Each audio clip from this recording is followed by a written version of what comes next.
but never expecting a Filipina to be here. We're being recognized because of Alex. $30. That was the starting price when tickets first opened for the evening of August 27th inside Arthur Ashe Stadium. Today on the secondary market, courtside seats for that same evening are being listed as high as $689. The demand curve has bent so sharply that Filipino tennis pages are already calling the session gone. Alex Eala has not hit a single competitive ball at the 2026 US Open yet. The main draw does not begin until August 30th. And her name is already lit on the largest tennis stadium in the world, on an evening slot on a Thursday, before Flushing Meadows even officially opens for business. Something is happening in the room where the US Open makes its scheduling decisions. Something is happening in the room where Filipino fans are watching pricing dashboards refresh. And something is happening in the room where the WTA is looking at a ranking sheet with a name on it that wasn't there 6 months ago.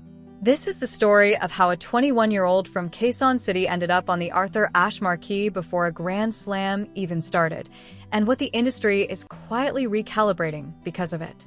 To understand the shape of that decision, look at who Eala is sharing that Thursday evening with. The 2026 stars of the Open exhibition presented by Chase has been built around a very specific bet. On the men's side, the USTA slotted in João Fonseca, the 19-year-old Brazilian who has become the fastest-rising commercial force in men's tennis. On the women's side, they slotted in Eala, two rising stars from countries that have historically sat on the margins of tennis's traditional map, headlining Ashe together on the same night before the tournament proper begins. That is not a coincidence. That is a scheduling department reading a demand map and drawing new borders on it. But this is where the honest tension of the story lives. Because the moment you look at Eala's resume, you can hear the pushback forming. She has never played a Grand Slam quarterfinal. Her career high as of this week is world number 20. She has exactly one WTA Tour singles title to her name. By the traditional metrics the sport uses to justify primetime positioning on Arthur Ashe, deep major runs, veteran star power, established box office, she is, on paper, an unusual choice for the marquee. Fair-minded tennis observers have quietly raised the question, is this the USTA meeting real demand? Or is this the USTA trying to manufacture it? It is a legitimate question. It deserves a real answer. Because if the USTA is guessing wrong, the seats stay empty on Thursday night and the whole experiment reads as a marketing overreach. If they are guessing right, they will have identified a demographic wave before their competitors did, and the rest of tennis will spend the next 3 years trying to catch up. The evidence on the ground, the ranking movement, the recent match results, the secondary market pricing, the elite doubles partner who chose her, all points in one direction. It points toward the USTA being early to a market that is about to become impossible to ignore. The first piece of evidence is the booking itself, because it is not ambiguous. The USTA's official stars of the Open page confirms the lineup and the date. Arthur Ashe Stadium, evening session, Thursday, August 27th, 6 p.m. Eala's name printed next to Fonseca, next to Iva Jovic, next to Lerner Tien, next to Amanda Anisimova, next to Marta Kostyuk. That is not a warm-up court lineup. That is the room the USTA has decided contains the future of the sport, and Eala's chair is in it. The second piece of evidence is the performance that made the booking commercially defensible. On August 3rd, in the final of the Mubadala City DC Open, Eala walked onto court against Jessica Pegula, the world number 3, an American with a passionate home crowd, a player who had rarely lost to anyone outside the top 20 on North American hard courts this season. Eala lost the first set 4-6. She won the second 6-4. And then in the deciding set she did something that changes how a career is discussed. She won it 6-0, a final set bagel in a WTA 500 final against a top 3 player. She became the first Filipina ever to win a WTA 500 title, and she did it with a scoreline that ended the debate about whether her ceiling was real. The third piece of evidence arrived the following morning. The updated WTA rankings published August 4th moved her from number 28 to number 20, 8 places in 1 week. First Filipina in history inside the WTA top 20. The WTA's own communications team described the leap as a breakthrough. This is not fan page language. This is the sport's governing body writing it into the ranking record. Take a breath there, because that ranking number matters more than it might sound. Number 20 is the threshold at which the tennis industry stops treating a player as a prospect and starts treating her as a fixture. It changes hospitality bookings. It changes broadcast graphics. It changes the way tournament directors seed exhibitions. It is quite literally the number that opens the door to rooms like the one waiting for her on Ashe.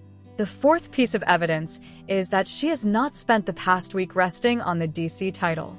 She traveled straight to Toronto for the Canadian Open, and the schedule she walked into was demanding by design. Her first-round opponent was Alicia Parks, the same American who had beaten her at the Australian Open in January in one of the most gutting collapses of her season. Eala won that Toronto match 6-1, 4-6, 6-2. 2 days later, she beat Katie McNally to reach the round of 16.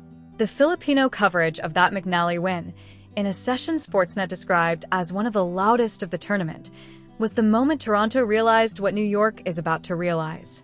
Eala is not a one-week story. She is stringing results together. She is compounding. She is playing the best tennis of her life in the exact window the calendar wants her to. And that leads to the fifth piece of evidence, the piece the casual fan does not always see: the secondary market. When Stars of the Open tickets first went on sale, they started at $30 for general admission. That was the entry point. As of this week, aggregator listings on Vivid Seats, SeatGeek, and independent US Open ticketing guides show promenade seats in the $40 to $80 range, lodge seats trending higher, and courtside seats being listed between $500 and roughly $689. A price spread that wide, that early on an exhibition before a competitive point has been played, that is a demand signal. Whether the session is technically sold out in an official capacity is not something the USTA has publicly confirmed, and this script will not claim what the USTA has not said. But the pricing distribution tells its own story, and that story has one central character. The sixth piece of evidence is the one that has not been talked about enough. Earlier this summer, the US Open announced its mixed doubles field for the newly restructured championship being played August 24th through 26th. Eala is in that field. Her partner is Felix Auger-Aliassime, the Canadian currently ranked number 4 on the ATP Tour. This is her first ever Grand Slam mixed doubles appearance. The significance is this: a top 4 ATP player choosing his first mixed doubles partner from the WTA selected the world number 20 from the Philippines. That is a market signal the industry has not fully processed yet. Elite ATP players do not partner with WTA players who are box office question marks.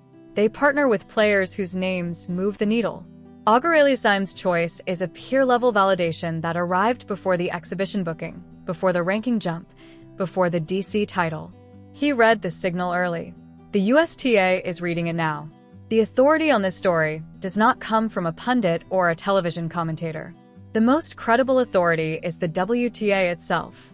In the Rankings Watch article published August 4th, the WTA wrote in its own institutional voice that Eala's breakthrough title propelled her 8 places to a career-high number 20, and that she became the first Filipina to reach that height. That paragraph is not commentary.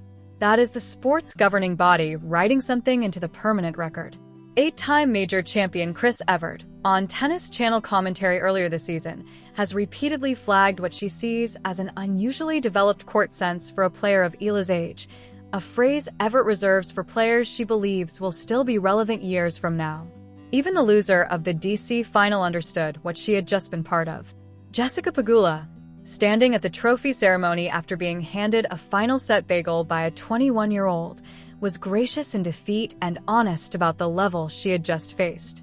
Filipino tennis media, from the Inquirer to ABS-CBN to GMA Network, are covering Eala not as an emerging story, but as an established one. When the reporters who watched you grow up stop calling you a prospect, something has changed in the way the world is going to speak your name.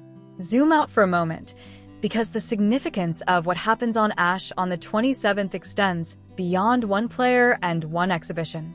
Tennis as a global business has spent the last decade quietly worried about where its next generation of viewers will come from.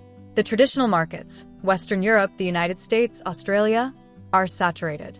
The growth markets, The ones where the sport's next 20 years of commercial life will be determined are Southeast Asia, South America, and parts of the Middle East. The USTA's decision to headline Ashe on a Fan Week evening with two rising stars from Brazil and the Philippines is not sentimental. It is strategic. It is the sport's most powerful federation at its most valuable tournament, planting a flag in two markets it needs to grow. And Eala, whether she asked for this role or not, is now the face of that flag on the Southeast Asian side. What happens on August 27th matters. What happens on August 30th or 31 matters more, because that is when the main draw begins and Eala is scheduled to open against Clara Tauson, the Danish player and a ranked opponent. It is a rematch of sorts from previous encounters. If she wins in front of an Ashe audience that has now been primed to know her name, the story stops being about an exhibition and becomes about a genuine deep run at a major.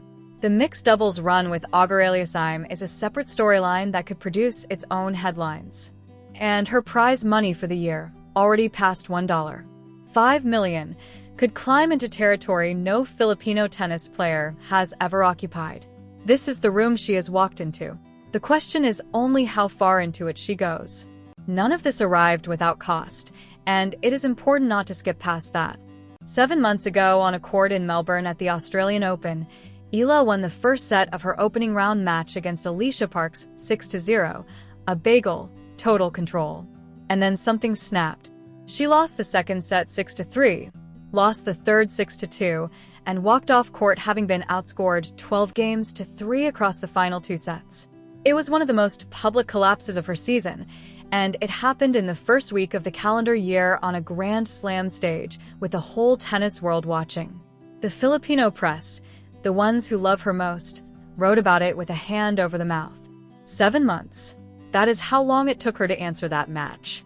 She answered it in Toronto on August 5th on a hard court under lights against the same opponent, and she won 6-1, 4-6, 6-2. The scoreline was the mirror image of the wound. From that January night in Melbourne to the Ashe evening scheduled for August 27th is a 7-month arc that includes a collapse, a climb, a title, and a top 20 debut. The Ashe booking is not a gift. It is a receipt. So think about the room she is in now. The room where the WTA writes its rankings. Her name is inside the top 20 of that room for the first time in Philippine history. The room where the US Open schedules its Fan Week showcase. Her name is on the Arthur Ashe evening slate next to Fonseca and Anisimova and Jovic. The room where top ADP players decide who they want to play mixed doubles with. Felix Auger-Aliassime picked her. The room where secondary market ticket aggregators track demand curves for an exhibition 3 weeks out. Courtside seats are being listed between $500 and nearly $700, and the entry price started at $30.